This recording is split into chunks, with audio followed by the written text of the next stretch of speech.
जैसे कुछ मन से नहीं हुआ तो कभी क्रोध आ जाता है, कभी जेलसी आ जाती है, द्वेष आ जाता है, किसी के ऊपर अच्छा नहीं लगता, नफरत आ जाती है। तो ये तो सब घटना होती है, उसकी वजह से होता है। मैंने कहाँ कुछ क्रिएट किया, घटना हुई तो क्रिएट हो गया वो। मैंने कुछ नहीं क्रिएट किया, अपने आप वो सब घटा। तो फिर मेरा सवाल कहाँ आता है यहाँ? मैं कुछ कर ही नहीं रही हूँ, तो परेशान मैं क्यों होती हूँ फिर? देखिए बड़ी अच्छी बात है ना, इतने स्वीटली आप बता रही, सबको उस पर हंसी आ रही है ना, और थोड़ी ही बात है। और जो बातें आपने कही ना, वो सारी बात तो समझ में आ गई ना, वो क्लियर हो गई।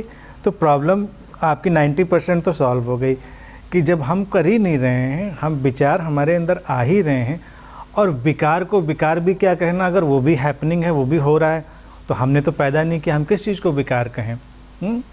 तो ऐसा तो विकार भी नहीं रहा। अब परेशान क्यों हो रहे हैं, एक ये क्वेश्चन है कि अगर ये सब कुछ हो रहा है, ये सब कुछ हैपनिंग है, तो हम परेशान क्यों हो रहे हैं? इस पर ही थोड़ी सी गुत्थी जो है उलझती है। एक्चुअली अभी जो अंडरस्टैंडिंग है वो टोटल नहीं है, it has to become total. अभी इंटेलेक्चुअल है, इमोशनल है, समवॉट डीप है। ये थोड़ा हमारा एक्सपीरियंस है, एक्सपीरियंशियल भी हो सकती है। वो अपनी परेशानी जो है, जिसको एंड ऑफ सफरिंग कहते हैं, वो तब जाएगी जब बिल्कुल टोटली एब्सोल्युटली एक दिन दिख जाएगा कि भाई सब होता है। ना हम विचार लाते हैं, ना विकार लाते हैं, ना हम अच्छाइयाँ लाते हैं, ना बुराइयाँ लाते हैं, ना हम हेल्थ लाते हैं, ना बीमारी लाते हैं, सब एक फ्लो में है। तो हु इज़ देयर, कौन है वहाँ पे जो परेशान हो? कुछ नहीं, उस बैकग्राउंड के ऊपर सब घट रहा है, हम देख रहे हैं। फिर कष्ट और जो दुख होता है, इसका एक डिफरेंस हमारे सामने पैदा हो जाता है। कष्ट यानी कि पेन हमेशा मटेरियल है, फिजियोलॉजिकल है, बॉडी माइंड की, वो इंस्ट्रूमेंटल है। दुख जो होता है, जो सफरिंग है, वो हमेशा इंटरप्रिटेशन है, व्याख्या है। ऐसा क्यों हुआ, ऐसा नहीं होना चाहिए था, ये ज़्यादा हुआ, मेरे साथ ही क्यों हुआ, उसके साथ क्यों नहीं हुआ, या उसके साथ क्यों हुआ, वो हर चीज़ की व्याख्या है।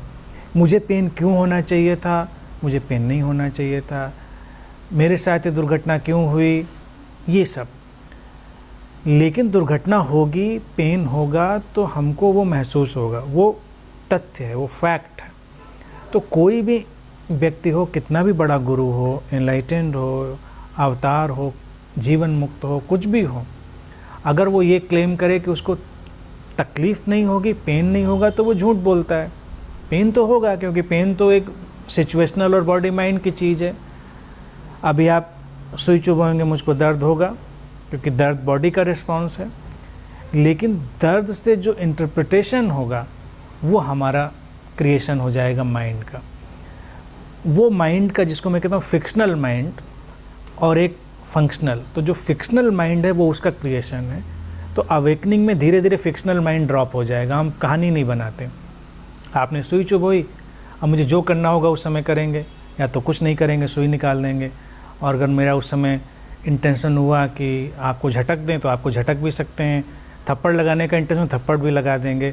जो करना होगा करेंगे उस समय, बस उसके बाद बात ख़त्म।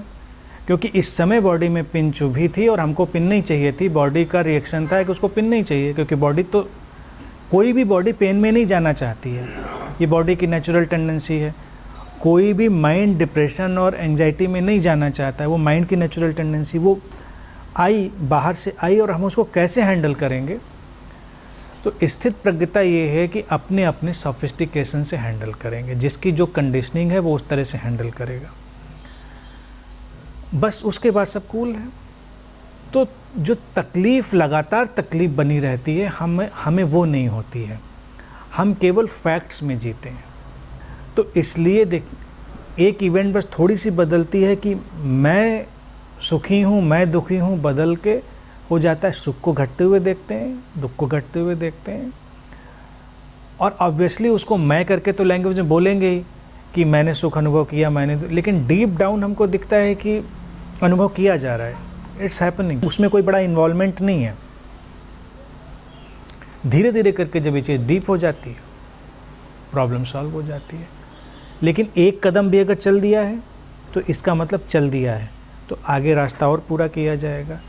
तो जो अंडरस्टैंडिंग अभी इतनी बनी है, टोटल बनेंगे, फिर प्रॉब्लम ख़त्म हो जाएगी। इस चीज़ का दिखाई दे जाना कि हम विचारों को नहीं पैदा करते, बहुत बड़ा स्टेप है।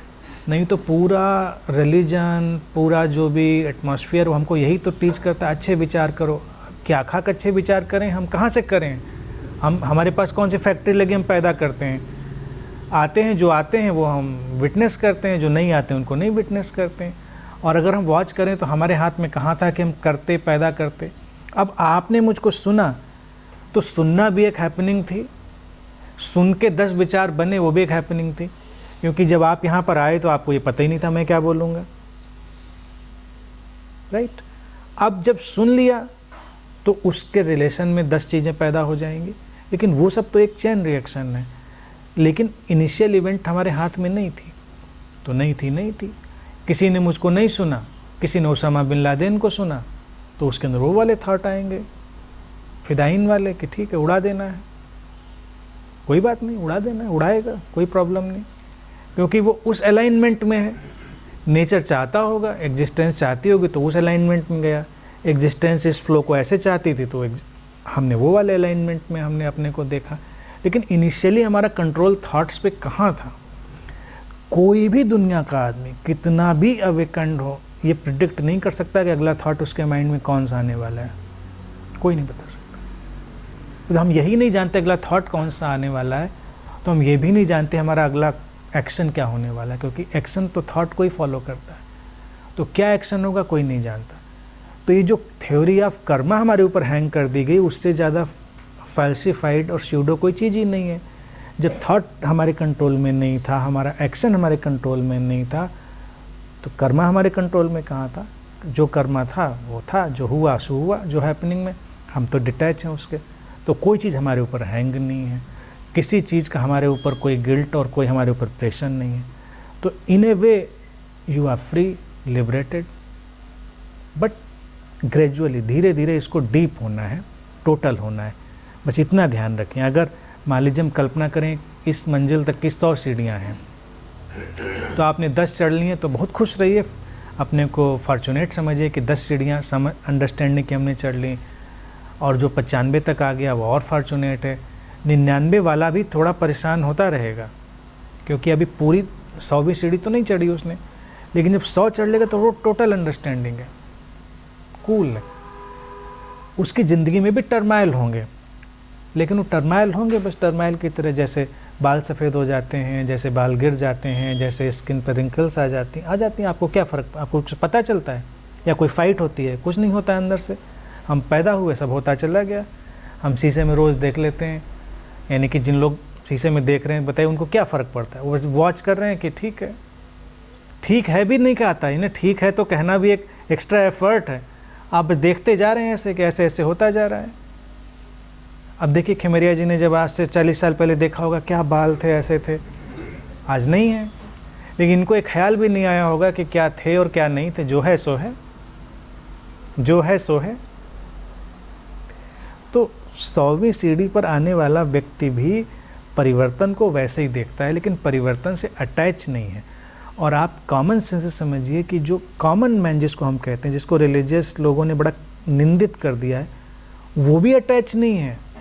लेकिन हमने उसको अटैच बना दिया है ज़बरदस्ती कि वो अटैच है। हम देखिए अपनी ये जो मैंने एग्जाम्पल दिया ना, इससे हम कहाँ अटैच हैं।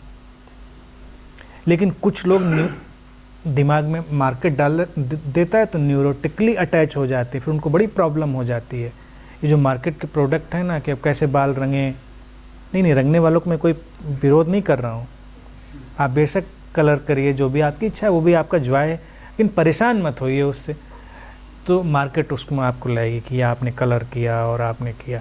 रिंकल्स नहीं आने चाहिए तो बोटॉक्स से लेके तमाम प्रोडक्ट हैं, जहर ही इंजेक्ट कर रहे हैं। हम जहर से बड़े भागते हैं, लेकिन बोटॉक्स वाला जहर लगाने में प्रॉब्लम नहीं है, क्योंकि मार्केट बता रही।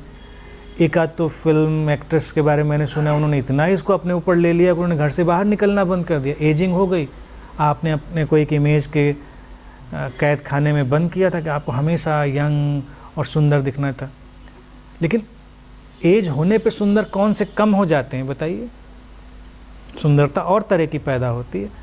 तो अभी बंगाल में कोई एक्ट्रेस थी, वो नहीं निकलती थी, अभी एक आध कोई और एक्ट्रेस थी, वो नहीं निकलती थी, कई लोगों के बारे में मैंने सुना है। तो वो न्यूरोटिक सिचुएशन हो गई। अदरवाइज नॉर्मल इंसान भी बिल्कुल बुद्धा नेचर की तरह ही जी रहा है,